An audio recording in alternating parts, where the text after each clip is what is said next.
What's up, guys? Thanks so much for clicking on the video. My name is Leah, and let's recap and review the final episode of season 1 of Secret Lives of Mormon, episode 8. So let's get into it. If you hear banging, they up on the roof doing something. I don't know what, but they trying to fix something. But let's get into it.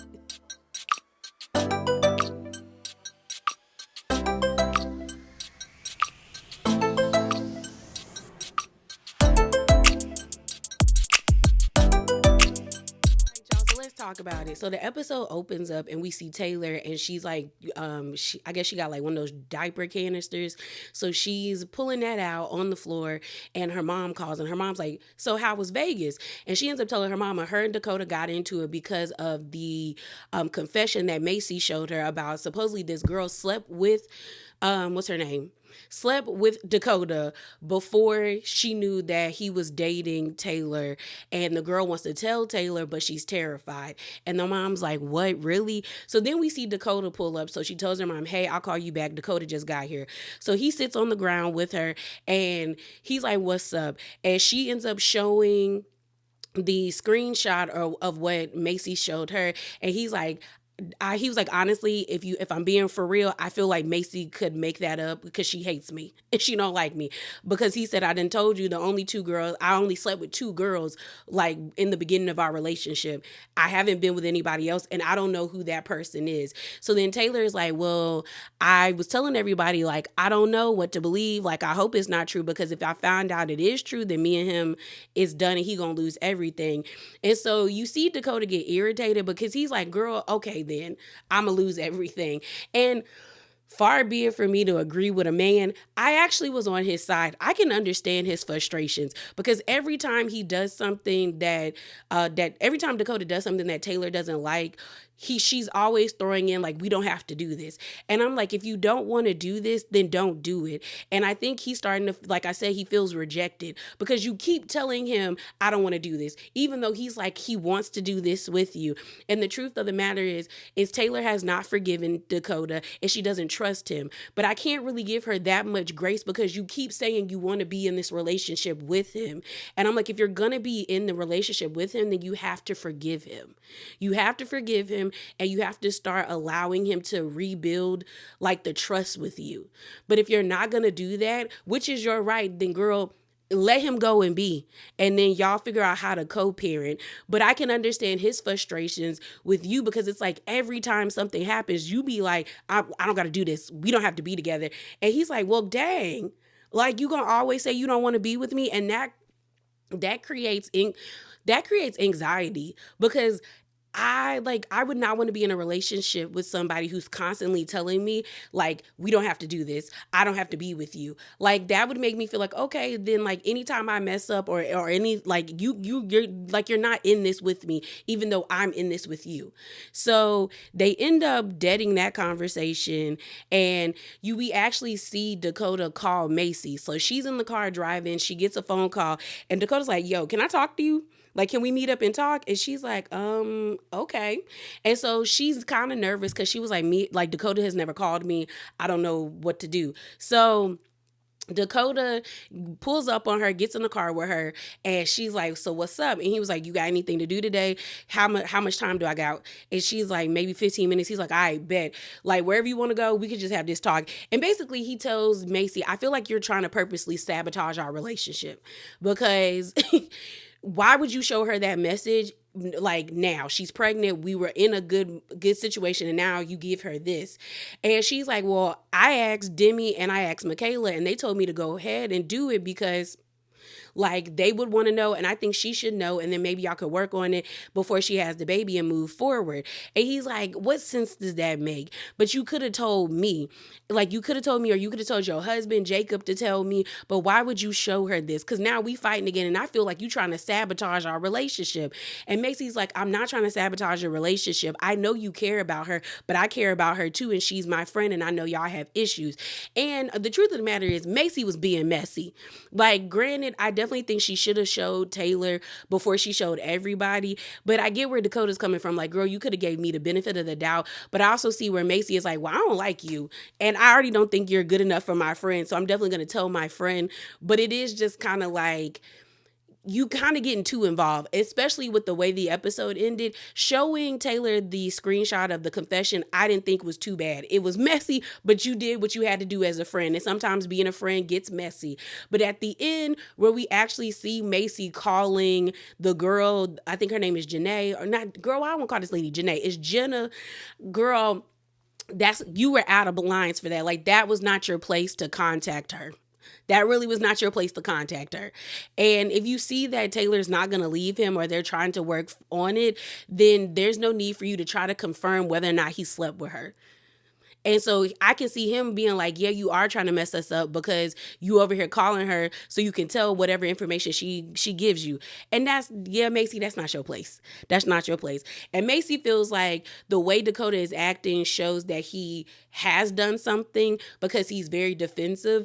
And I hate when people say that, when people automatically, like, if you get defensive, that means you've done something that you're like in the wrong, you're culpable. But in all honesty, in all reality, I honestly think people have a right to be defensive if you're attacking them or if you're coming out at them. Like, of course I'm going to be defensive. That's your first thing, is to defend yourself. Like, self-preservation is key. You know what I mean? With Whitney and her family, they're out at, dinner, and they bring out this cake. She ends up being like, she doesn't know if she wants to be a part of Mom Talk. And I said, girl, Mom Talk don't want you to be a part. So I guess the feeling is mutual on all sides. So she's sitting there being like, she doesn't feel good when she's around those women. So she's like, I don't need to be a part of Mom Talk. And so they bring out this really cute cake. It's like green with like, I think they were fondant strawberries on it, but then they messed it up. And I was with her younger sister. There is a pregnancy like stick inside of it. She got her mom to cut it. And then when they pulled it out, her sister was like, why did you put that in there? Like, is it used? And she was like, yeah. And she was like, and Whitney was like, well, the cap's still on it. And the sister was like, that means nothing. There's still residue. I said, thank you. I was like, why is a high schooler telling you that was nasty? I'd have been pissed because the cake looked good. It was cute. It looked good. So her family's happy. They're not going to know the sex of the baby because this is like the final kid that she's going to have. They asked her in the green screen, is it real? And she said, yeah, nastiness, girl, nastiness. So we then get this scene of Jen and Zach together. She said that they prayed and they really are in a better place and all of that stuff. And we find out that Zach actually got into the medical school that he wanted to, but it's in New York.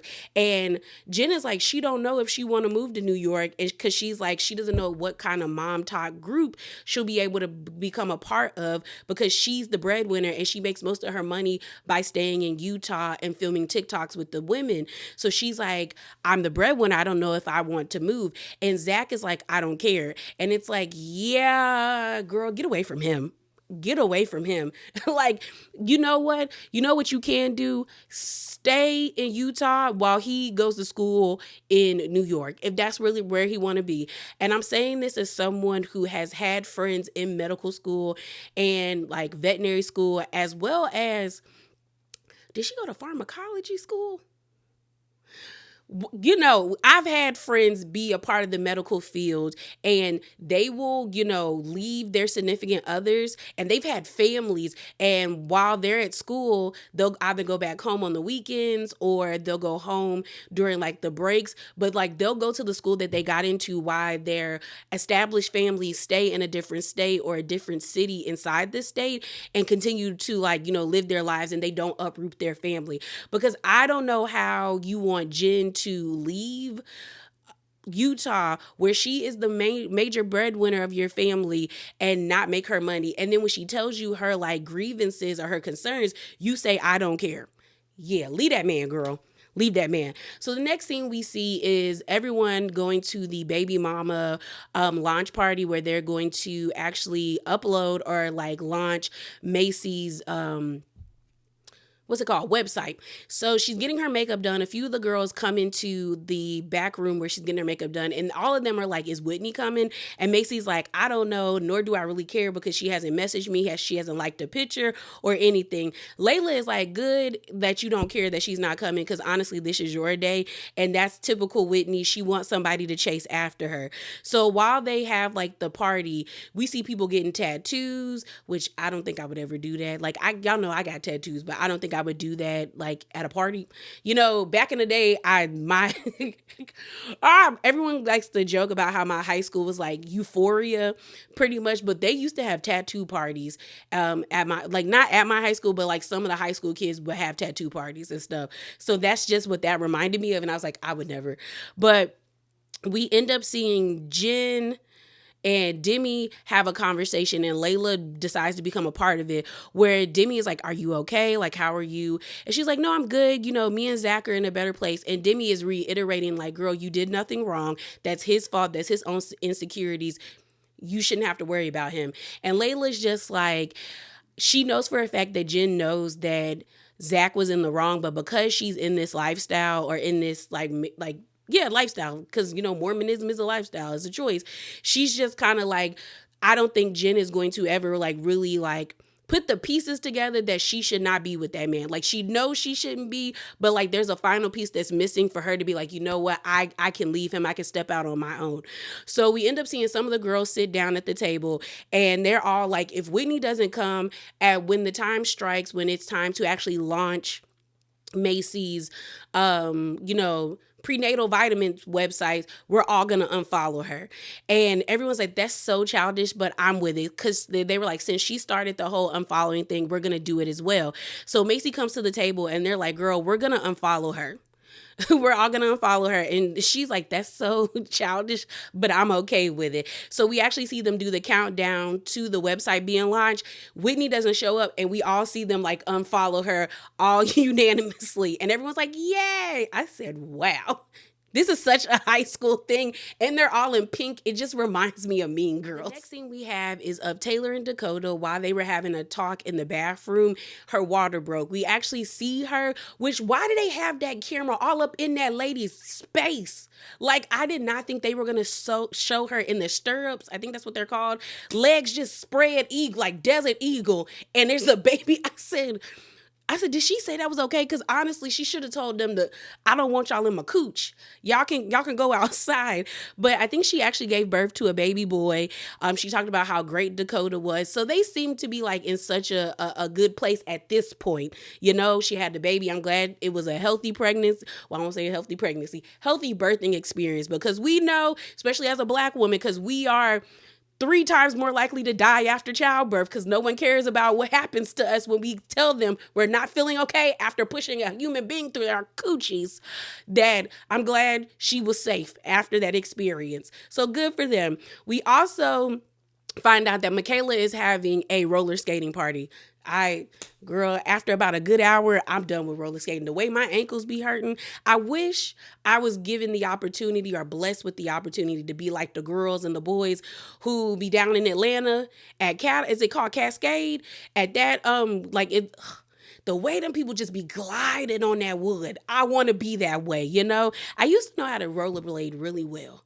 Now, you get me on a skating ring, I can't. I'm like a baby. Like, I'm like Bambi. I can't. My legs be wobbly. I can't do it, you know? So everyone's having a good time. Everyone's just kind of like, oh, where's Taylor? Where's Jen? We know Whitney. They're like, Whitney shouldn't be coming because she didn't come to Macy's event. And Macy ends up telling everyone, I think Taylor is in labor. So everyone's like, oh my gosh, what? And then Jen said she wasn't coming because on the last event they had at Macy's event, Jen actually left after the whole, like, yay, you know, the launching of the event, because she said Zach was sick. So now Jen is saying that she's now sick because Zach got her sick. But ultimately, Demi and Jesse believe that she's not coming because she doesn't want Zach to come or be around this, or Zach is not allowing her to come. So they're all sitting down, excited, singing, like, you know, happy birthday to Mikayla. And next thing you know, Whitney sachets in there, and everyone's like, oh, I know she not here. Whitney is good for a pull up. When she did it at Layla's event, everyone was like, ooh. And now she did it again. I gotta give her that. I gotta give her. She know how to shake up a scene. So she comes in. It's hella awkward because everyone is like, why are you here? Because nobody wants you here. She gives Mikayla the gift. Mikayla is giving her stank energy, like, girl, okay, thank you. But why are you here? So then she goes and has a sit down with Macy. And Macy basically tells her, like, I'm very, like, disappointed with you and you're in the doghouse. Like, I've supported you with everything, even stood up for you in front of the girls and you could not even come to my event. Like, really? And Whitney's whole thing is like, I do support you, I do love you, but I just can't be around them. Like, I don't feel welcomed and they don't like me. And Macy is just like, okay, you could have sucked it up and just came. And that is true. Like, if that is your best friend, I would have sucked it up and just came. I just wouldn't have been around them. That's just what it would. I just would have been avoiding them. And so Macy tells Whitney, you're in the doghouse. Like, you're in the doghouse, and that's just what it is. While they're having their conversation, Jess is like, I'm gonna be so pissed if y'all let her back in the mom talk. And Jess is starting to irritate me. Like, the last couple of episodes, it feels like Jess is a follower, or Jessie is a follower. Like, every time she says something about Whitney, it's giving very much so you are mad that you were not in her inner circle, because what has Whitney really done to you? Like, I get why Demi doesn't like Whitney. I get why Taylor has issues with Whitney.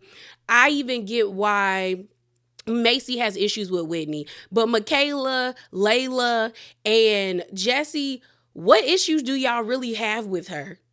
Because she hasn't done anything to y'all for you to have such strong, or Jen, really, to have such strong feelings about her like this. And Jessie, and it just, for me, it's giving very much like Jessie has always not liked Whitney. And now that the group as a whole is saying collectively, we don't like Whitney, she's basking in that fact. Because she's like, I'm so ready for a post-Whitney era. And I'm like, you are coming off kind of haterish, sis. And I know the people like you, but you coming off kind of haterish. So Whitney and Macy hug, and then Whitney ends up leaving because she can tell nobody wants her there. So we end up seeing this scene of Demi and Jessie sitting down, and they're talking about Jen, and they're just like, I wish she would have came. Like, I wish she would have came to the skating event. And I feel like the reason why she's not hanging around us anymore is because of Zach. We then see the scene of Jen and Zach hanging out, and it's very awkward. Like, they're still talking about the whole medical school thing. He's very much like, I think we're in a better place, but you can tell that she does not feel that way. And then the end of the episode, or the end of the episode is Macy either calling the Jenna girl or Jenna is calling Macy, and then it ends right there. That is the end of season 1. And if I had to rate it, I would give it a solid 6.5. Like, I would have gave it a 7, but episode 6 and 7 to me just felt like the same episode. And I think a critique for this season I would give is, like, they need more episodes. Like, I feel like for a first season, a good like 10 or 12 episodes is like the sweet spot, but I think it was decent. I do think it was decent. We got introduced to a new host of characters, and for the most part, they pretty cool. You know what I mean? So my thoughts on the ladies. So first up, let's talk about Taylor. I liked Taylor. And I am happy that it seems like she's doing better now post-show. And I hope if she is still with Dakota that they are going to couples counseling.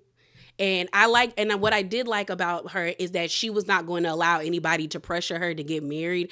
And to me, I think that takes a lot of courage in the religion that she's in, because they are trying to push these people to get married at very young. So I'm happy that she did that. I do hope she has found the confidence to stand in herself after the whole scandal and everything, because girl, don't let that define you.